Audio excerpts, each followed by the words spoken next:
we can all admit that comic books don't sell as well as they used to.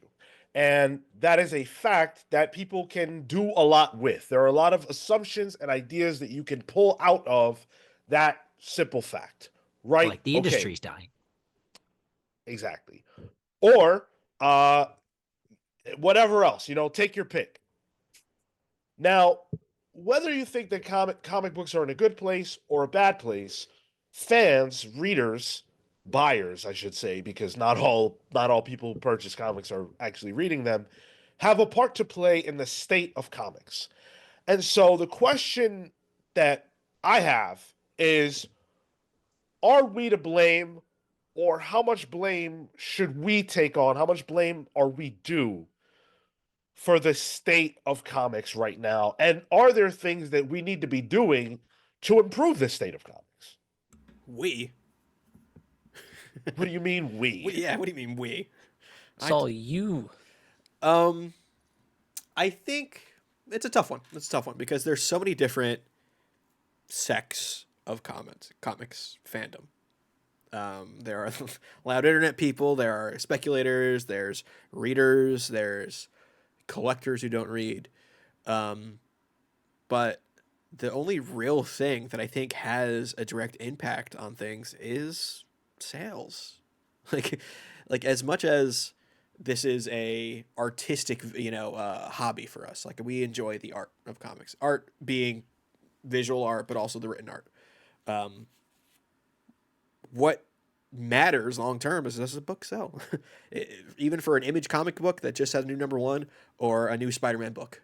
Spider-Man's always going to be published, but whether or not the creative team stays on it depends on sales.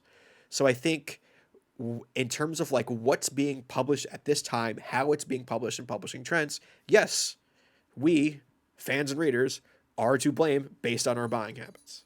That's just the way it is. I agree, and I think the caveat of based on affordability comes into question, but that those can sometimes be outside of the control of an individual, and so it comes down to, what are they ingrained into? What is the community that they've been brought into, and to that end, I think that's another part of it is how is the community of comics integrating with other people? How is it engaging with new people coming into the fandom, because that's another important thing is yes, there's the sales of it, but you also want to bring people into the fold, and doing so effectively without a without building a hate for comics out the gate, or without criticizing the comics unduly, I think can be another way benefit the to benefit comics overall, because there are individuals who, based off of some subsect of demographic, you're gonna immediately hate, and that doesn't do anything for the industry as a whole. So we're looking at it as a two-sided coin. There's the business side and the fandom side to comics to Yeah. encompass the state that is that coin. Okay. Yep.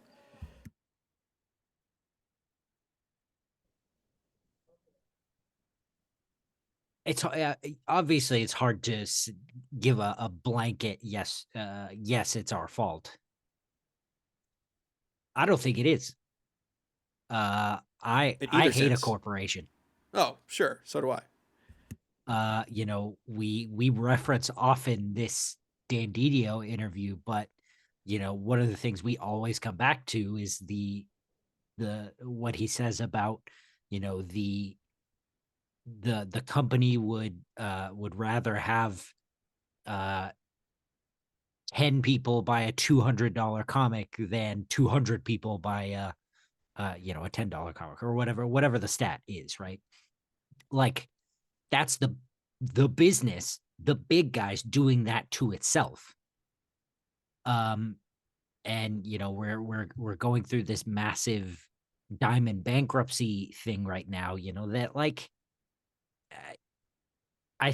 for me it's like, the fans don't set the prices, and there's so much outside of our control.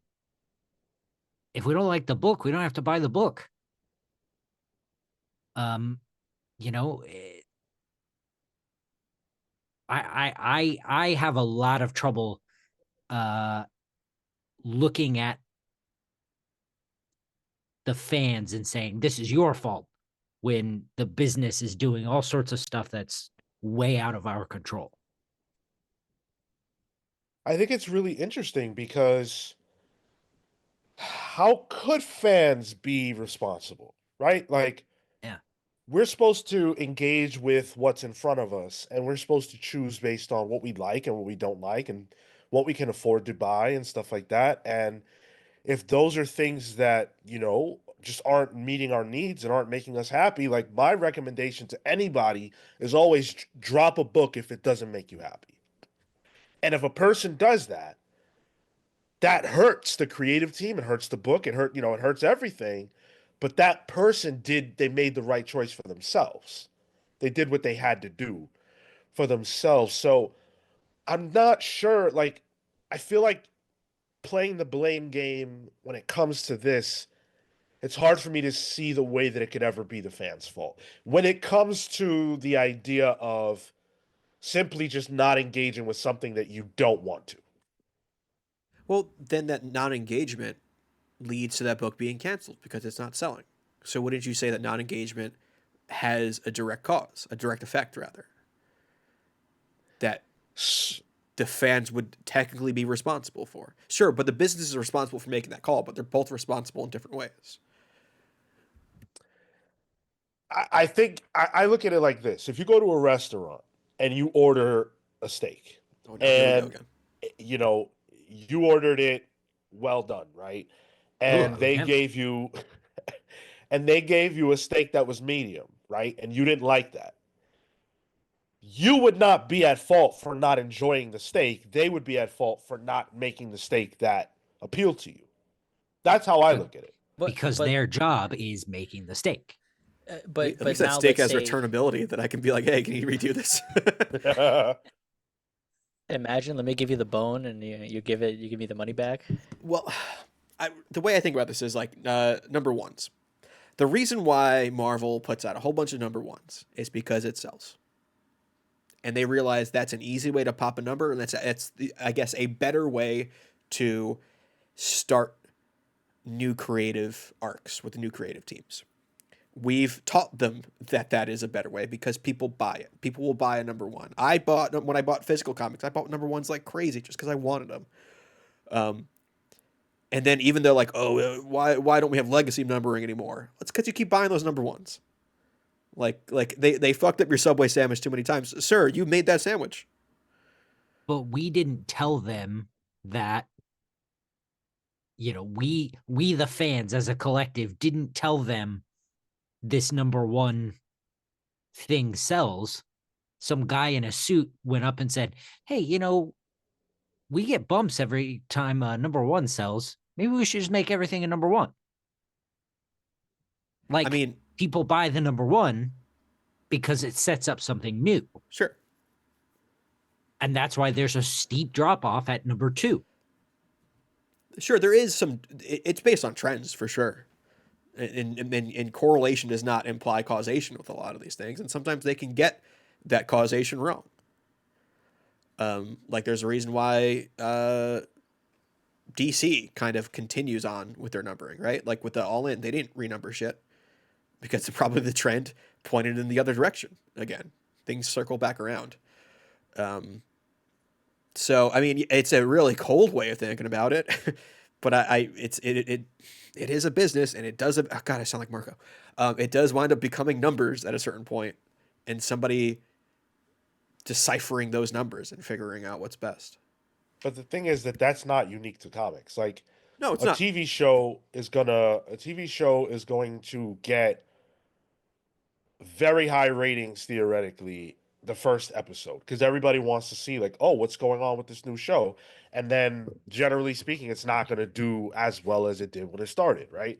So the first week of something is going to sell better than the second, blah blah blah blah blah, right? We all get that. They didn't reboot Breaking Bad after the first season to pop a rating. And comics can't stop, like, Marvel's addicted to doing it. And I don't like, evidence suggests that that works, but I don't think it's because We just are number one obsessed so much as the idea is like, hey, if you put out a number one and it's got a different creative team and it's a character that I care about, I'm giving this a chance. I think there is that, but I think it maybe Breaking Bad is maybe not the most apt, or TV is not the most apt way of comparing to, because there's a book market involved too. And those single issues, even though they're rebooted, is also a new volume for a book they can market. So I think comics is such a weird intertwined thing where things feed off other things, that there's multiple reasons for that example. And then we could blame, graphic novel purchasers, because those trends show that direction. I also think like how much has that hurt comics? The constant reboot to number one. It's a whole You know, different video we could do. Well, it probably is, but I have to imagine that at a certain point there have been readers that are just like, man, fuck this. Like all they're doing is 100%. resetting, rebooting. I'm tired of it.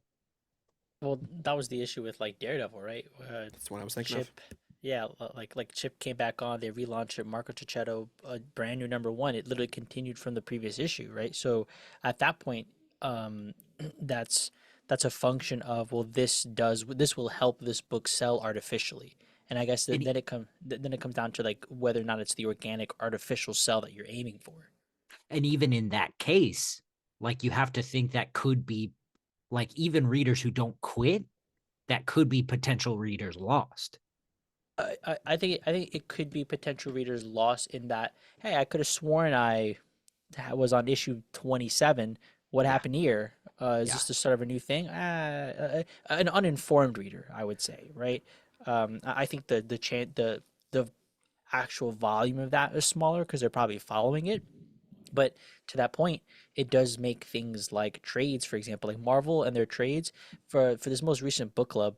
We're going to be doing at least at the time of this recording, Captain America. There were like 5 different volume ones of Ed Brubaker's Captain America from 2004. Yeah. And I'm like, wait a second, this one's 30, this one's 25. This one has this many issues. This one, like, where do I come in on this thing? I said, you know what? I'm mooching off Cale. I'll just go read it on the app.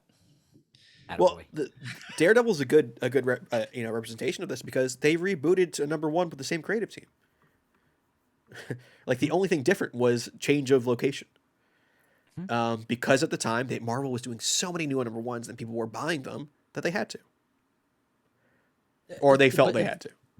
But then let's bring it back to the conversation. Is it the fans' fault for picking up the number one, knowing that it's the same creative team, that it is a continuation of the previous arc? Is it their fault for picking up the book that is but served to them, or not, as it were? or There's not? no Sure. sole fault, but I think there is culpability from the purchaser. Come on. If I'm reading Daredevil Sure. and they've reset it to number one, it might as well be number 35. It doesn't matter what number For it you, is. yeah. I was reading Daredevil. But if there's still going to be new people who just buy that issue one, and it's going to pop the number for Absolutely. that month, because comics is so worried with short term. Or If- they drop it. Or they drop it. I mean, Yeah. shit. That would fall off your pull list. That would fall off your pull list because it's a new series. So there Yeah. are people who may Could. just that Could, shit yeah. just lapse and then that's a wrap. But if Marvel, like, we got to talk about variants, because you can't have a conversation about number ones without having a conversation about variants. When you look at a number one, it's not even about the sales of cover A. It's about the sales of cover D, E, F, every X. incentive. I think we're at X. Yeah. Yeah, like No. Can't, not even. We're past X. we're on 3 X's, Yeah. depending on what Hey, company you're talking hey, about. yo, If it's hey, yo. Dynamite. Hey, But- Savage Rogue. But seriously though, if they can sell an incentive variant for that Daredevil number one, and people are buying it, and that's what's buoying that number one issue, that don't have shit to do with me. Yep. That has nothing to do with me. But it has to do with the guy buying it. It has to do with that guy buying it, but Marvel sold it. And it's a scheme that helps keep cash flowing between the store and the publishers. We already know that. But it wouldn't be a scheme And- if nobody was buying it. Like those are still purchasers. No, Those are come still on. fans. Like if I nobody think bought the I think- variants, they would stop it, and there would be a lot less comics. I think for maybe we bring it to like the back issue market of the reason that there's so many back issues for books is because there are volume thresholds that need to be met. That I would blame on a fan for saying, I want this number one. You're the only one in that store that wants it. I need to order 50 of them just to give you that one. And now I have 49 comics unsold. But That's a bad again, comic shop that's then. not a fan's problem. That's the store and Marvel's problem. Yeah, in that situation, that's a bad store. You're not doing that unless you're best friends with the dude. I wouldn't do that. But What it's the business. that's for how it being works. Shitty. Like Every store has that. There's no store selling comics that's not involved in that. No, I mean like for Marco's instance of one guy who wants one book and he only wants the incentive. Tyler, that is exactly how it works. Because a store will know, all right, this so-and-so guy is going to go walk in here. He does it every time, and he's going to pick up the highest price incentive cover that we get. So that's a guaranteed sale. The smaller you can make the pool of people you need to be able to rely on to make a sale, the better it is. So if your local comic shop has a relationship with that guy who comes in and always gets the highest rarity incentive, number one, that's better for that store. Sure. and 'cause listen, they- we all love Hound, but he's he's ruining the industry. No, I'm just kidding. But like those people are still like that's the thing though. They're still readers. They're still fans. They're still part of this side of the equation, even though they're white whales. But If the they didn't- business has set that system up. And somebody's agreeing with it and going with it. Like that's why I'm saying there's joint culpability. There's no. I guess so. Then the in order to remove the culpability, an individual must have the willpower to see a product that they want and decide to buy otherwise. I think that reaches into unrealistic territory. Yep. In what sense? Like. In order for I think you're working at an ideal, and I think that makes sense. The ideal of because you see an incentive, you should recognize that it's part of a system, and because it is part of that No, system, I'm not saying that. you should. I'm saying the system exists because it works for some people. It doesn't need to work for everyone. But those people are still fans. Like I think it's stupid buying a $125 variant. I think it's stupid they exist. But I think in order to then say that the blame falls on the individual for buying a product, you have to then consider the alternative of, well, then that means the only right answer is they must reject that offer. I think as a whole, I mean, yes, if they reject that offer, then it's not a working thing, and the business will change. That's why it's a symbiotic relationship. That's why it's joint culpability. I just feel that if you took that argument and you applied it like in other scenarios, we wouldn't say that. We would say like who's to blame for the proliferation of like heroin? The user or the producer? It'd be really the great. FBI and the CIA. It'd be really great if because it's only accessible because people make it. And there are always going to be people who are willing to do the quote unquote bad thing. I'm not saying buying a $125 So comic books is not variant is bad. chemically addictive. Well, It doesn't matter. Neither are video games, but there are whales in like the concepts Sure, translate. that's a more applicable, I would say, comparison. But either way, there are always going to be people like that, and the people aren't the problem. It's the problem is like, why is this available? You're preying on me in those scenarios, not the other way around. I'm not saying Because you have no people are power. a problem. That there's a negative connotation saying they're a problem, but it is a symbiotic relationship that feeds itself. The reason why let's say video games, 2K games don't make any changes and everyone complains about it every year is because people are still buying it, and they don't have a reason to change it. But let's say heroin. I You're don't know changing the enough. subject I don't anyway. know Let's enough ju- about let's say heroin. We could talk about heroin. I don't know how to talk about heroin. I think it could be I think it could be a symbiotic relationship that instigated by the company. Had it Sure. not been for Yeah. the introduction of had it not been for the introduction, there would not be that symbiotic relationship. But it only started because that was a new product put available to the mass, and that should apply across the board. If the scope of this conversation is limited to at this particular moment in time the variant problem, then you are literally talking about a handful of people.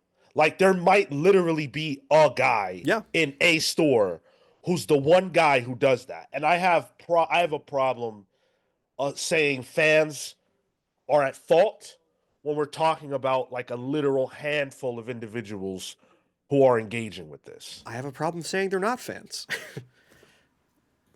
No, I say they're fans. What do you mean? They're fans. Of course they are. All right. So Yeah, then fans are complicit. you can sniff that guy out.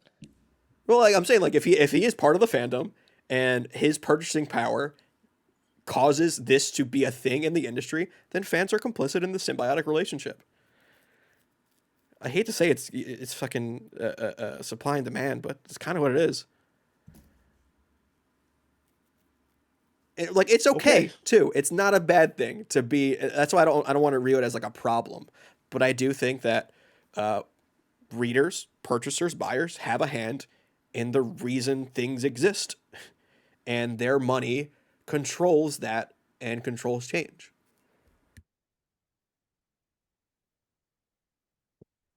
It's just we don't have class consciousness enough or fan consciousness enough to make changes as a whole.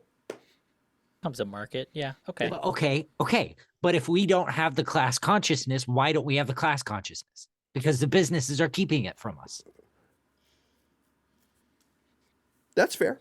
Well, I mean, that's Problem solved. We want to go into an economics thing, we can, but yeah, I mean, at the core, but we're still there's nothing really stopping us. If we can, let me get to comic books. Americans are stupid. I mean, we're getting rid of that DOE soon, so about to get even worse. But Soon? I think She's been gutted by the since the time this is 70s. out for public, We it should might be probably- gone. Real quick, I think, we got pretty narrow. There are a couple of other quick avenues we can look at because I do think there are bigger pieces of comics than that. One of the key aspects of comics is that readership is down. And my question is, does that have to do with some of the set in stone concepts that comic book fans and the way that we want things done that's alienating to others? A quick, obvious example of that is the lack of digital proliferation. Digital comics are available. They've been available for well over a decade now. But comic book readers, the entrenched core audience doesn't choose them. In fact, they choose to read digitally at the tune of about 10%. It could be argued that if more readers chose digital, then digital would be pushed more, which could bring more readers into the fold. It'd be worth investing into digital for these companies. Do you guys see that as being a place where we blame the readership? We blame them for not pushing digital because nobody reads it. That's the argument I was presenting. Sure. Yeah. I think that's part of it. If we're not reading it, then why would we expect anyone like the companies to put resources into it? Best into it. Piracy is also an issue there. It's like reading digitally. Why don't I just read it for free? Then you would argue, well, the business should find a way to make it easier than piracy. That's what music did eventually. So again, I think in some ways, yeah, the readership is responsible because they're not reading it. The lack of reading it means there's lack of resources or lack of money to put more resources into that. Not a bad thing. It's just the way it is. Yeah, That I make- think. Go ahead. Please. No, go ahead. That makes sense to me. I think it's a situation like I can't imagine there's a facet of any business that's like, oh, I have the opportunity to cut off two massive expenditures, in this case, it would be distribution and printing, paper.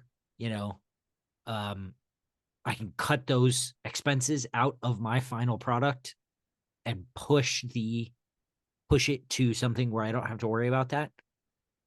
Sweet. I can see how the fans would be the issue there. That does make sense to me. Like there's a bullishness to remain to paper, and Yeah. because of that, there's a catering to it. I mean, that comes to like one of the conversations we always have is if you present it, will they come? If you do invest into it, will they ultimately come?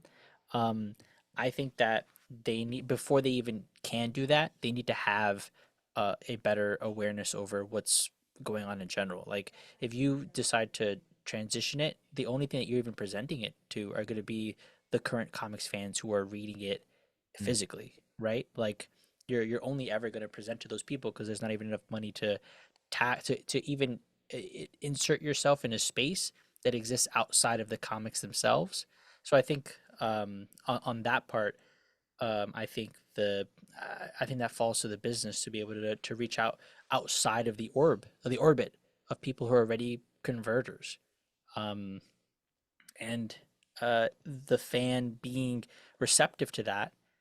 There's a level to it, but I think you need to tap into something. Um, you need to tap into a group of readers that already have that habit. Man, I just feel like this is such a tangled concept, right? Like to me, it's tough because if people don't want to read digital, like if I don't want to read digital, I don't feel like that should preclude digital from being presented as a viable, option that looks great, feels great, and everything else. In my opinion, it doesn't look great or feel great. And so I don't want to be made, not that anybody here is doing this, and I don't even think the industry has done this. I don't want to be made to feel guilty for choosing not to engage with comics in a way that I feel is just simply not as good. And it's tricky because like you are pro digital even though you don't read it unless gun to your head you have to. Um, but then like if you said, hey, it'd be great if digital and physical had same day release parity, that could kill the one you like. So it's such a paper thin margin, um, that it's a hot topic. The older I get and the more entrenched in this industry I get, the more I feel like I don't know if that's even true.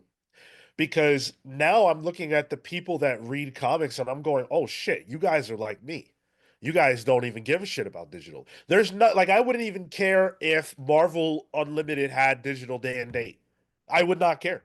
The In the sense subscription, that it wouldn't, yeah, subscription. It wouldn't make me read comics that way. Nothing can make me read comics that it way. wouldn't make you, but do you think it would make enough people where it could then damage comic shops? That's something that I felt strongly about for most of the existence of this podcast, at least. But now I'm just not so sure. I think the ritual, I think the third space of the comic book store, I think all of those things are just stronger than the ease of digital. And if they weren't, I think we would see more people going that direction. I also just can't trust numbers because the numbers come from the companies that are putting out the comic. You know what I mean? Like, who knows what that 10% really means or if it's accurate? Well, I don't think people are inclined to make that number less, to present it as less. I think if anything, they would want to artificially bump it up, not down. That feels like a real number. And I mean, if you really think about it, when you talk to people, look at our Discord, look at our community, look at the people we talk to, I feel like you can see it. You can see that, you know, the core, especially not when you talk to newer people. When you talk to people who are entrenched, I feel like you often see people are reading physically. And they're investing more and more into it. They're investing more into physical formats. Like there is that collectability standpoint. There is the omni standpoint. There is the collected edition. Like they get bigger and bigger, I didn't Well, even think about that. and going backward as well. right? You're completely right. I didn't even consider that. And I think it might be a little skewed in terms of like people we interact with on the show, because those people, if they're interacting with us, they're entrenched already to an extent. So I think those people will probably be more inclined. But I think there's but probably a that's lot the more quiet people out there who maybe just read digitally. but I would say that's part of the point is Sure. they are entrenched and they're not digital. Even Right. if like there was like what would be a reasonable number to you? Like another 10%? Like so would that be reasonable? My bank account's not a reasonable number to me. Like I don't numbers mean nothing to me. Wait, So maybe 10 that's an issue 10% for me. What do you mean 10% for what? Like because Tyler was saying, it seems like Tyler's saying he doesn't believe the The 10%. number isn't my issue. It's where it's coming from that I'm always like, it's the source I mean, of it. it wasn't coming from Marvel, dude. It's coming from who does the Was it fucking book scan? Yeah, Something book like that? scan. It's a third Sure. party. It's like it's a Yeah. third But party. even they say they don't have actual numbers, so it's kind of a guess, right? Well, still, you're But that- boxing to the best of your ability. Sure. I think that's with what made whatever me you be like, can. all right, well then there's variation, but where the extent of that variation, who fucking knows? But it's I'm 90 versus 10. Like it's Sure. not. Yeah, Yeah. the I point mean, it's I not was gonna be trying to make is 50-50. that Yeah. even if it was another 10%, that doesn't make a dramatic difference. You know, like if you don't count pirating and you count people who pay for comics but read them digitally, every metric I've ever seen in my entire life leads me to understand that that number is just not higher than about 10%. And to get that number bigger, you'd have to have the companies actually putting resources into it. And will they put resources into something that's not making them money? No, they would have to be at a loss leader to do that, which they're not willing to do because they're so small and niche. All right, this conversation went a little longer than I anticipated, so we can't get to everything, but do you blame us? Not us, the Comics Pals. Do you blame Feel you? free. I mean, not you literally, but like fans in general. You know, are you? I mean, they to blame? Let us know in the comments section below. We will see you in the next one. Take care, guys. it's our fault.